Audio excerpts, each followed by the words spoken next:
Assalamualaikum warahmatullahi wabarakatuh, saudara-saudaraku sebangsa dan setanah air. Dimanapun kalian berada, semoga kalian selalu dalam kondisi sehat walafiat. Berjumpa lagi dengan saya di Gaspol Update. Teman-teman sudah pada tahu nggak ini ya? Ada kabar yang bikin gregetan gitu.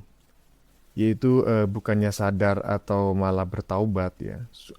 Sudrun alias pemuja kencing onta ya, justru kembali memfitnah Jokowi ya. Nggak kaleng-kaleng fitnahannya. Katanya hakim telah disuap oleh Jokowi untuk mengadili si Dewa Panci dan Dokter Mangkrak. Coba bayangin. Herannya, narasi yang mereka sebarkan kok selalu receh ya. Iya iyalah kan sesuai dengan orangnya. Selain itu teman-teman ya, ada kabar yang menurut saya ini informasinya A1 ya. Yaitu si Dokter Mangkrak konon sedang ditumbalkan oleh si Dewa Panci. Itu mah bukan konon bang, itu asli. Iyalah kapok kau Mangkrak ya. Silakan kau sekarang saling sosor, kau ditumbalkan oleh Dewa Panci. Kau pikir Dewa Panci itu pendatang baru, dia udah bangkotan. Nah, bagaimanakah videonya dan bagaimanakah respon netizen? Mari kita tonton bersama, kemudian mari kita komentari bersama di bagian akhir video. Ini dia. Bau amis pengkhianatan Roy Panci terhadap Tifa. Roy Panci bolak-balik menyibukkan diri dengan pra-peradilan. Meski ia tahu dan paham pra-peradilan yang ia ajukan sendiri akan sia-sia. Ini bukan hal kebetulan. Ini bagian dari rencana Roy Panci untuk menjebak si Tifa yang sengaja dibiarkan sendirian memulai proses persidangan di pengadilan. Dulu, Roy Panci kapok masuk penjara, maka Tifa lah yang mau dikorbankan. Bau amis pengkhianatan. Roy Panci tega tumbalkan Tifa. Roy Panci sengaja menyibukkan diri dengan drama pra-peradilan. Ia tahu persis gugatan itu akan sia-sia. Namun ini bukan langkah tanpa rencana. Ini adalah taktik matang untuk menjebak Tifa, membiarkannya maju sendirian menghadapi babak belur di ruang sidang pengadilan. Tifa, yang sok cerdas padahal naif, tidak sadar sedang digiring ke lubang buaya oleh kawan seperjuangannya sendiri. Pola pengkhianatan ini terbaca sangat telanjang. Pernah merasakan dingin dan pedihnya jeruji besi membuat Roy Panci trauma. Ibarat berjalan bersama di tengah hutan, Roy Panci sengaja mendorong dan menjungkalkan Tifa ke dalam jurang, sementara ia sendiri berdiri aman di tepi. Tifa sengaja dijadikan kelinci percobaan untuk membaca peta ancaman di depan, sementara Roy Panci sibuk menyiapkan sekoci penyelamat dengan prinsip STM, selamatkan diri masing-masing. Retak di antara kedua tersangka ini sudah tidak bisa ditutupi. Publik dengan mudah membaca permainan kotor ini. Roy Panci mengulur waktu demi menyelamatkan kulitnya sendiri, dan Tifa adalah tumbal yang sah demi ego seorang mantan narapidana yang kapok masuk penjara.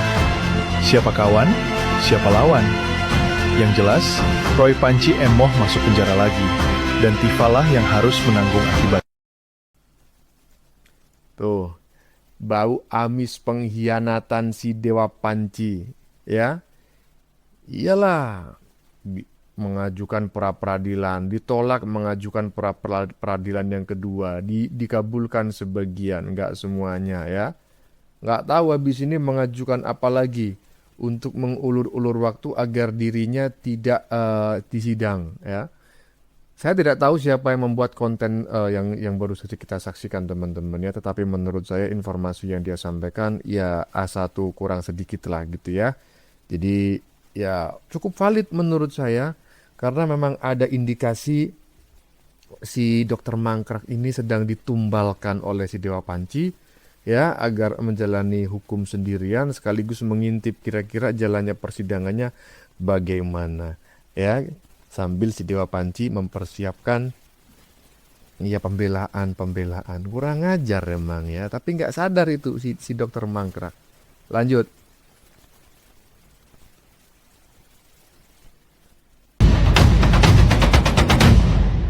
Kan sekarang ini dia berasa sendirian. Iya. Berasa di hatinya tuh berasa sendiri. berasa tidak ada yang membela, berasa dipersalahkan, mempersalahkan dia semua. Begitu terus merasanya, ujungnya belok dia. Lihat aja. Usai sidang perdana, Dr. Tifa di depan awak media memberikan pernyataan dan ucapannya yang tidak terima atas pasal pencemaran nama baik dan pasal fitnah yang disampaikan oleh jaksa kepada dirinya. Pernyataan Dr. Tifa itu dia bilang kalau Bapak Jokowi harus hadir di persidangan untuk menunjukkan ijazah aslinya dan juga menunjukkan ijazah aslinya di depan publik. Yang batin kulihat, dia merasa semua orang memojokkan dia. Dia merasa semua orang menyalahkan dia. Dia merasa di persidangan itu tidak ada yang membela dia. Itu yang batin kulihat. Yang kedua, dia merasa tidak separah itu menjelek-jelekkan Pak Jokowi. Jadi dia merasa apa yang dikatakan di dalam persidangan itu hal yang berlebihan. Dia merasa semua itu berlebihan. Dan dia merasa dia sendiri yang dituntut, diberondong itu. Sedangkan Pak Jokowinya tidak. Jadi yang dia inginkan ya kalau aku dulu gituin, hadirkan dong Pak Jokowi. Untuk menunjukkan ijazah aslinya. Dan tidak hanya di persidangan, tapi di publik kan. Padahal yang Tifa itu tidak mengerti, kan ini lagi menyidangkan dia kan atas kasus yang terjadi. Giliran dia kan. Nanti kan satu-satu. Tapi yang aku baca, yang aku rasakan ya dia merasakan seperti itu. Makanya emosional. Kesal gitu. Itu sih yang aku baca. Maunya tuh yang aku baca jangan sampai ke persidangan sudahlah terbukti bahwa ijazah Pak Jokowi palsu. Itu maunya. Daripada kenyataannya kan tidak. Tapi kalau Mas Bro lihat lebih lagi ke situ, emang dia ditinggalkan? Iya, dia merasa ditinggalkan. Dia merasa tidak ada yang bela. Dia berasa sendirian. Dia berasa sudah jungkir balik. Gak ada satupun gitu. Sampai di titik gak ada uang. Belum lagi masalah-masalah yang lain. Jadi bertumpuk dia tuh. Tidak hanya kasus ijazah palsu itu yang aku lihat. Urusan pribadinya ini itu bertumpuk. Dan di titik ini berasa sendirian. Kemana orang-orang yang dulu menyemangati atau apalah.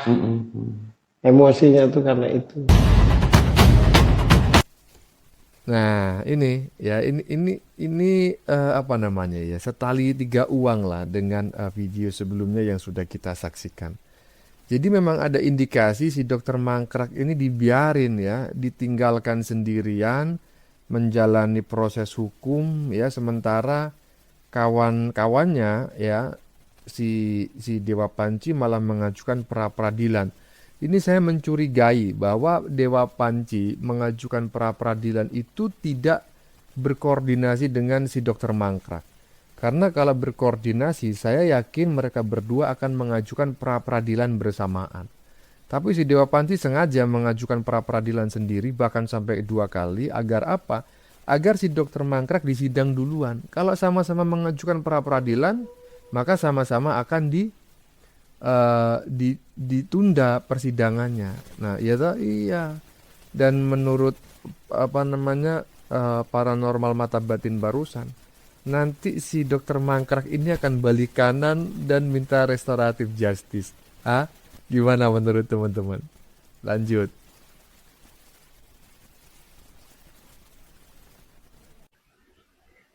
Tiga hakim Jaktim yang disuap Jokowi berhasil diamankan mengaku disuap 15 M buat kriminalisasi Dr. Tifa. Ternyata saya telusuri akun itu, akun buzzer, akun pembohong yang sukanya fitnah. Gak ada buktinya berani ngomong kayak gitu sama pemerintah juga. Tunggu para. Coba bayangin ini ya. Aduh. Masa kalian itu bikin isu yang receh-receh macam kayak gini ya. 3 hakim Jakarta Timur disuap oleh Jokowi. Ya. Berhasil diamankan mengaku aduh. bertujuan untuk mengkriminalisasi Dr. Mangkrak katanya. Yang nyebarin siapa? Sudah bisa ditebak, yang nyebarin adalah golongan-golongan pemuja kencing onta ya. Jadi mereka itu kalau tidak termakan hoax, ya menyebarkan hoax. Cuma yang bikin heran, mereka ini kan mengaku golongan orang cerdas ya. Kok hoax yang disebarkan itu selalu receh gitu loh ya. Jangankan orang dewasa, anak SD aja nggak percaya gitu loh ya. Aduh, ada aja bukannya tobat, malah terus memfitnah Jokowi. Lanjut.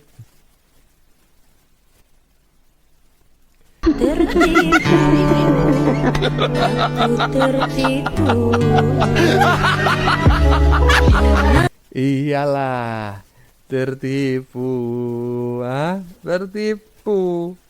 Mereka-mereka yang sok-sokan ya, yang katanya beginilah, yang katanya begitulah ya. Ternyata begitu sidang bukannya mengajukan bukti ya. Bukannya mengajukan bukti di persidangan terkait ijazah Jokowi yang kata mereka itu palsu, malah minta bukti dari JPU. Coba bayangin. Ini heran sekali loh, saya baru kali ini selama ribuan tahun menjadi jurnalis, saya baru tahu kali ini ada sebuah persidangan, kemudian salah satu pengacara ya terdakwa itu meminta bukti dari JPU, Jaksa Penuntut Umum. Koclak nggak? Bukan koclak, ini koplak namanya. Tapi herannya mereka mengaku cerdas. Ya beginilah orang mengaku cerdas tetapi faktanya tidak waras ya. Lanjut. Kalau bukti-bukti tidak diberikan pada kami, bagaimana kami bisa melakukan perlawanan majelis? Selamat pagi guys, saya akan coba tanggapi ya orang-orang pada sidang ya, itu jaksa. Kita nggak tahu yang mulia ini benar nggak sih hakim itu? Kok kayak orang diambil di pinggir jalan gitu loh ya jadi hakim. Dia kan mau menyidangkan ya, tapi KUHP-nya nggak mau diserahkan kepada pembela, yaitu kepada pengacaranya Tifa ya. Terus bagaimana mereka akan membela diri atau melanjutkan persidangan kalau tidak ada pembuktian? Ini benar nggak sih hakim ini ya? Ini benar hakim ini perempuan? Kok kayak sidangnya kayak orang bikin lelucon gitu loh ya. Bagaimana mungkin orang bisa sidang kalau KUHP-nya nggak mau diserahkan kepada pengacaranya Ibu Tifa? Harusnya KUHP-nya diserahkan dong. Nah baru bisa dilanjutkan persidangan. Entah dia akan damai atau dia akan melawan. Malah hakim ini yang meminta sama Ibu Tifa, katanya disuruh damai, suruh pilih. Ya Ibu Tifa nggak mau damai dong, tetap melawan ya. Ini benar nggak sih hakim ini? Atau kecebong-kecebong ya yang menyamar jadi hakim. Nah ini Bapak Prabowo Subianto yang bikin negara kita ini rusak. Karena kalian mempertontonkan hukum-hukum, kalian permainkan. Bahkan kalian injak hukum di negara ini. Bagaimana negara ini tidak sakit? Bagaimana negara kita akan bangkit? Ya, coba kirim video ini kepada Prabowo Subianto biar dia lihat bagaimana permainan para hakim ini. Saya pikir ini bukan hakim loh. Saya pikir ini hakim yang dipanggil mulia-mulia ini ya. Ini kayaknya orang diambil di jalan. Ya, nggak mungkin dong seorang hakim tidak tahu pekerjaannya. Dan setiap hakim pasti udah tahu dong pekerjaannya apa. Sebelum masuk masalah persidangan, tentu KUHP-nya ini akan diserahkan kepada pembela.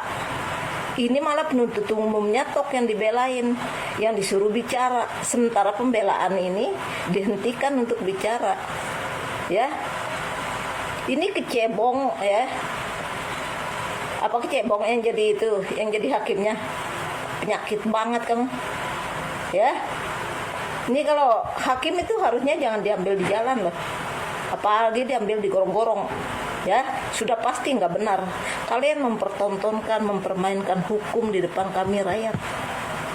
Ya, bagaimana mungkin kami tidak angkat bicara kami sebagai rakyat kalau kelakuan kalian terhadap hukum seperti ini? Harusnya kalian sebagai pemerintah pemangku hukum bisa mendidik kami, mengajarkan kami untuk bagaimana cara kita menghormati hukum. Tapi lihat bagaimana kelakuan kalian. Makanya saya bilang apanya yang mulia dipanggil para hakim-hakim ini. Ya. Pada faktanya mereka tidak mulia. Mereka berkhianat pada hukum. Coba lihat Pak Nadine. Nah sekarang kita lihat bagaimana Ibu Tipa. Terus apanya yang mulia? Yang mulia apanya? Ya kelakuannya busuk kok dipanggil yang mulia. Apanya yang mulia? Ini kalau persidangan, sudah mau masuk persidangan, kenapa dari pembelaan ini tidak diberikan KUHP-nya? Kenapa justru malah disembunyikan oleh hakimnya? Bagaimana orang akan bersidang? Bagaimana orang akan melanjutkan persidangan? Ya, kalau alat buktinya tidak mau diserahkan. Apalagi Joko Widodo ini, saya nggak tahu apa dia sekarat, dia nggak bisa datang ke situ. Kenapa Kapolri tidak punya kewenangan, kekuasaan untuk membawa Joko Widodo ke situ? Kan Jokowi yang melapor, ya. Seharusnya pelapor itu ada di samping situ, ya. Kenapa justru malah pelapornya ini tidak hadir di situ? Lo kayak raja aja Jokowi, ya. Kamu udah duda rakyat biasa loh. Ini kelemahan hukum di negara kita. Ya, satu Jokowi tidak mampu dibawa ke pengadilan. Ih, saya nggak tahu. Kalian takut apa sih sebenarnya sama Jokowi? Kenapa hukum ini kalian biarkan tunduk ya sama Jokowi? Bagaimana orang bersidang kalau Jokowi ini tidak hadir? Kan dia yang melaporkan Ibu Tipa mencemarkan nama baik. Seharusnya dia ada di situ menjadi saksi. Karena dia pelakunya. Dia yang melaporkan, dia yang tidak hadir. Ini yang membuat negara kita itu sakit, ya. Saya nggak tahu mau kalian bawa kemana hukum di negara ini. Bagaimana kita akan bangun kalau perilaku kalian pemegang hukum, pemangku hukum rusak? Heran saya. Coba lihat, kalian perhatikan tuh.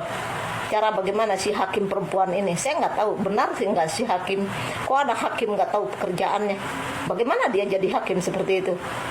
Ya ini malu-maluin amat sih. Itu masuk ke video loh, dilihat sama negara lain. Ya kalian jadi hakim rusak. Ya. Orang mau sidang kok buktinya nggak, alat buktinya nggak dikasih. Ya. Bagaimana mungkin orang sidang alat buktinya tidak diserahkan?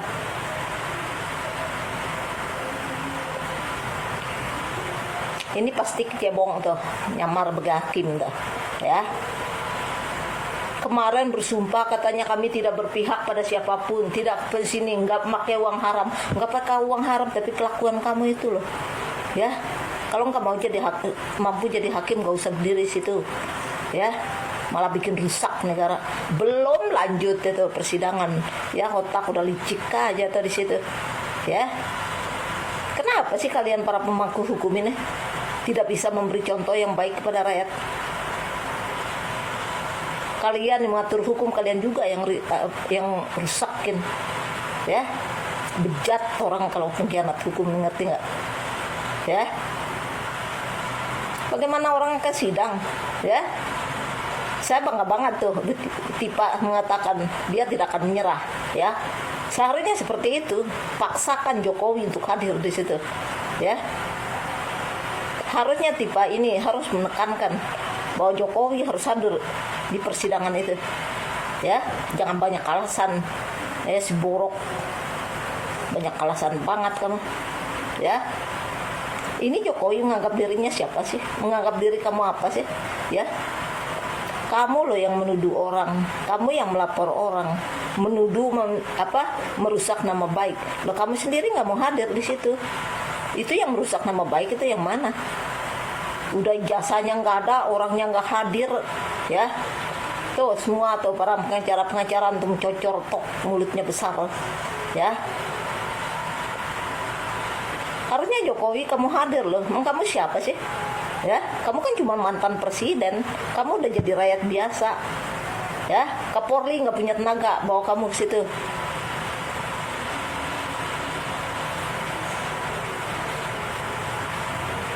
Gaya-gaya amat sih. Ini perempuan perempuan ini juga kita nggak tahu dia hakim apa bukan. Apanya yang panggil-panggil mulia? Mulia apanya? Kelakuannya dibejat kok. Apanya dipanggil mulia? Nggak ada yang mulia, ya. Kebanyakan aturan banget sih. Saya udah bilang kemarin, kalau persidangan ini terlanjut, pasti akan banyak drama, ya. Coba lihat, ya, dramanya Jokowi nggak hadir, ya, dramanya naskahnya tidak mau diserahkan kepada pembela, malah dibungkam tuh, ya, disembunyiin sama si jaksanya, ya. Tapi mau dipanggil yang mulia. Kelakuan bejat kok pengen panggil yang mulia. Apanya yang kamu yang mulia? Mulia apanya sih? Manjang-manjang, melebar-lebar aja, ya. Jokowi aja tidak mampu kalian ini datangin ke jaksa, apalagi kalau UGM itu Amelia, ya, sebagai rektor UGM. Ada aja kelakuan si hakim ini. Ini benar nggak si perempuan ini hakim? Nggak mungkin seorang hakim tidak tahu pekerjaannya. Emang kami harus menyerahkan semuanya. Dan terus kamu mau ngapain? Kamu mau makan itu kalau nggak serahin, ya? Yang mau sidang kan mereka, bukan kamu. Harusnya semua barang bukti itu kamu serahkan kepada mereka, biar bisa mereka melanjutkan atau tidak. Nah, kamu mau simpan, mau buat apa sih? Kemarin bersumpah katanya tidak membelokkan, tidak ada uang haram, ini lurus. Belum apa-apa udah bekok kamu, ya. Panjang kali, ya kan? Aduh. Kerudung 60 meter. Ya, sebelum saya membahas komentarnya, saya nggak perlu membahas komentarnya lah ya, karena sudah, ya gimana gitu kan. Kita membahas komentar itu gini loh, kita kalau mengomentari seseorang, kita harus memastikan bahwa orang yang kita komentari itu dalam kondisi waras ya. Kalau misalnya orangnya nggak dalam kondisi waras, yang ngomentarin itu ya koplak gitu kan. Makanya saya tidak mau mengomentarin karena saya tidak yakin ya orang yang barusan kita saksikan ini dalam kondisi waras. Ingat loh ya, saya tidak menuduh, tapi saya tidak yakin ya.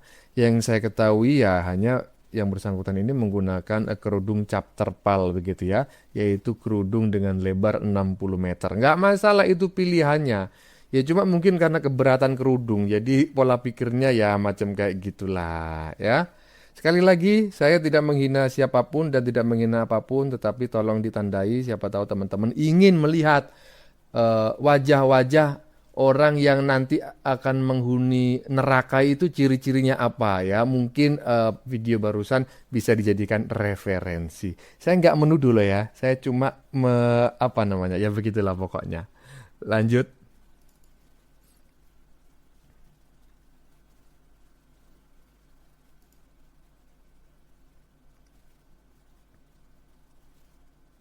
Ada advokat daripada tersangka, masih tersangka ya, harus sama karena redaksinya itu sama.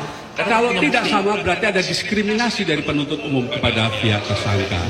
Tolong pahami itu dan tolong jangan diberi ruang untuk melakukan diskriminasi kepada. Tidak ada pemberian ruang untuk diskriminasi, Bapak ya. Kabulkan permohonan kami agar diberikan dokumen yang sama persis antara yang majelis terima, yang diterima penyidik dengan yang kami terima. Tolong dibuat itu identik jumlahnya. Terima kasih. Sudah lihat kan video yang barusan tadi, akustik tadi?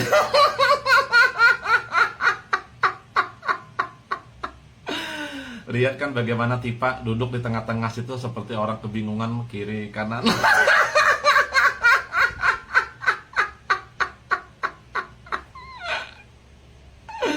Jadi waktu ini video sidang waktu kemarin, sidang pertama itu ya guys ya.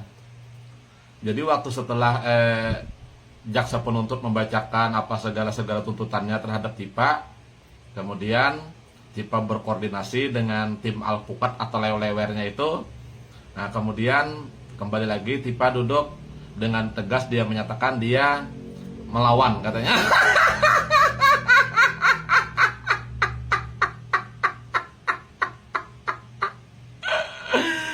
dia tetap melawan katanya no RJ atau no apa segalanya, intinya pokoknya melawan gitu loh.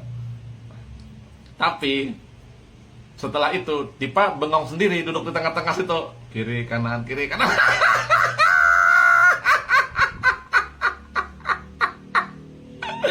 Karena apa? Karena tim alpukat atau lewer-lewernya yang di kanan dia itu ternyata tidak punya alat bukti.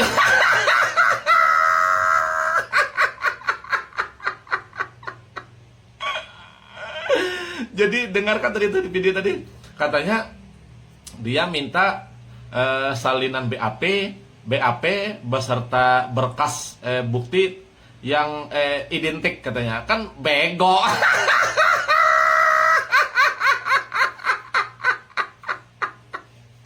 Karena kami katanya tidak diberikan katanya berkas BAP dan berkas alat bukti dari penggugat gitu loh, penuntut. Jadi kami tidak bisa melawan katanya. Lah, sekarang selama ini si Alkatarak itu menjadi kuasa hukumnya si Tifa. Lo ngapain aja jadi tidak punya bukti gitu loh. Bego. Lo ngapain jadi tim alpukat atau menjadi lewer Tifa itu? Jadi tidak punya bukti gitu loh. Nah, ini kan sudah jelas aduannya kan sudah jelas laporannya, dan kan sudah mau ke sidang, ya kan? Katanya kemarin punya bukti, ternyata cuma punya narasi aja, bego.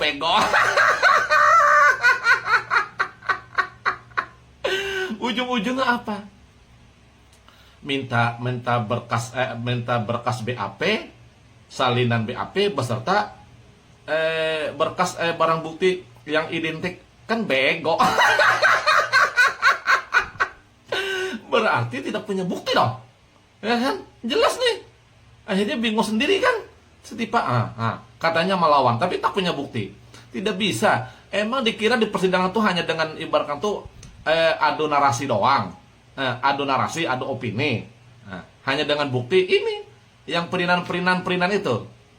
Katanya saya kata Tifa dilaporkan gara-gara lisan saya, katanya menyampaikan. Lah, ya memang orang memfitnah itu memang dari lisan.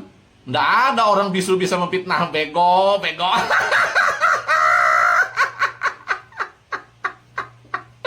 Orang bisu mana ada bisa memfitnah, gitu loh. Karena lisan kamu itulah.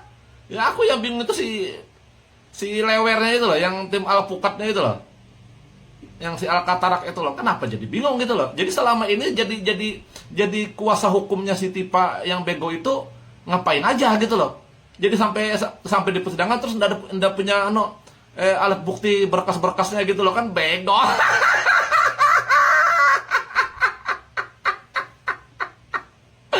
Udahlah, ini sudah terpojok sudah Tifa ini. Nah, kita tunggu dari Kamis nanti. Ya, oke ya, dadah. Tuh, iya kan?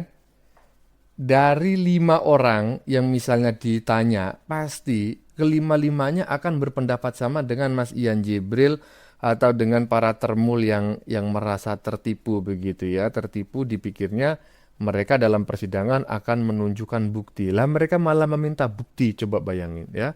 Katanya Mas Ian Jibril, terus kalian itu ngapain aja selama ini? Mencaci, memaki, menghina, memfitnah Jokowi, berstatus sebagai tersangka bahkan hampir 1 tahun baru menjalani sidang. Lah begitu sidang nggak ada satu bukti pun yang kalian hadirkan. Kenapa? Karena selama ini bukti-bukti itu telah kalian hadirkan di televisi dan semuanya sudah bisa dipatahkan ya tanpa harus ke persidangan. Akhirnya kalian bingung mau mencari bukti apa lagi yang dihadirkan di persidangan. Yang nggak ada. Satu-satunya cara adalah meminta bukti dari JPU. Koclak nggak? Nggak koclak, koplak ya. Bagaimana menurut kalian?